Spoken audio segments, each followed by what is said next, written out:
don't know if this ever happened to you, but when I was a child, I would go to school, I will listen to my teacher ask a question, I will give her an answer, and if the answer was correct, she will give me something that I wanted. A mark, a smiley face, a point, a little star.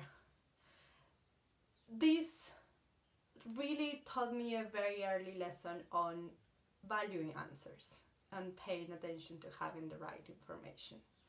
And it was a positive cycle of enforcement that lasted very, very long time, since I was 6 to finish university. But as soon as I left the very cozy arms of the traditional education system, I started both hanging out and being surrounded by people who actually valued the unknown, the things that we don't really know yet. I started my career as a researcher and then as a social entrepreneur. And in those worlds, people are very interested in questions. The questions that allows us to think and find new things, find new ways, solve big problems that don't have answers yet, and try to create new things, new meaning, new value.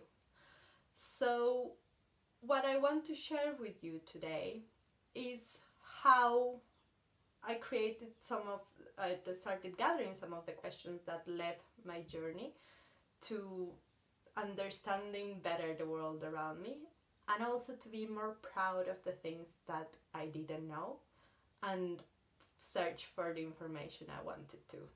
So the first step, of course, is going to be proud of being ignorant. There's a lot of things that you don't know yet, and that is fine. That's going to be the path.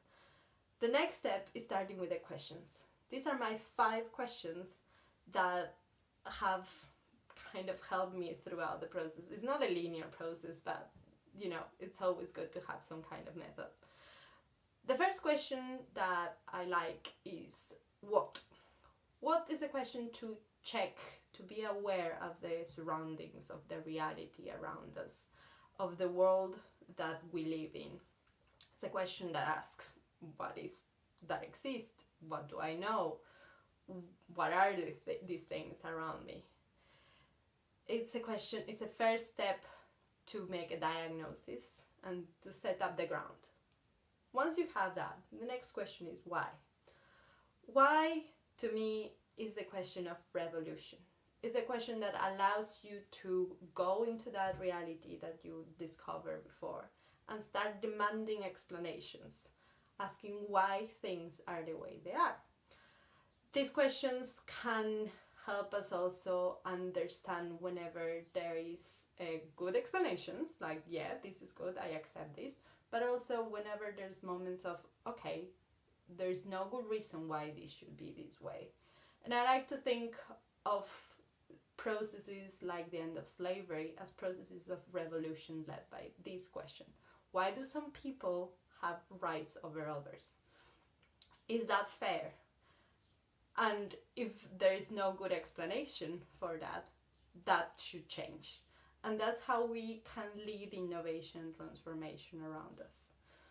But because we have this question of revolution, we need a second question, which is very, very important, of purpose. The question of what for helps us to understand why are we doing this for? What is the end point of this change that we are transforming? It's very, very important always to have this question of what are we doing things for, because it gives hope, it gives a sense of direction. A revolution without purpose is hopeless. We need to ensure that every time we start the journey of transforming a reality, we know what we're leading towards. Also why we're changing it, but also what we're leading towards. Once we have these questions, what, why, what for, the next step is action. We have all these ideas, now we're going to get into the ground. The question of how is all about the procedures and the processes, the steps, the recipe of how we're going to make things happen, how we're going to bring this change into reality. And it's a question that is very practical. We just need to know very well the things that are available to us. We need to have a lot of information, or the best answers that we had before, on how things can work. But also we need to have the other question of how can we make this better? Be always adventurous to try new things, to ensure that we don't fall into old patterns just because that's the way to do it. And once we have this action question, the next one is about allies. It's about who needs to be part of the search of this solution, who needs to be conveyed, who needs to be co-creating, who needs to be invited, and also who is being excluded by whatever we're creating. So we can generate something that is more engaging and more inclusive of others, even those who think very different from us or have very different life experiences from us, because that's how real rich solutions are created. So that's it. Those are my 5 steps on 5 questions. In order always to transform reality, we need to be proud of what we don't know yet. Remember always that yet is important, because that gets that stop, that point towards we work. And also, once we know and we're aware and we're proud of what we don't know, we need to be curious about what can be changed, and we need to be brave to bring those changes into reality. Thank you very much.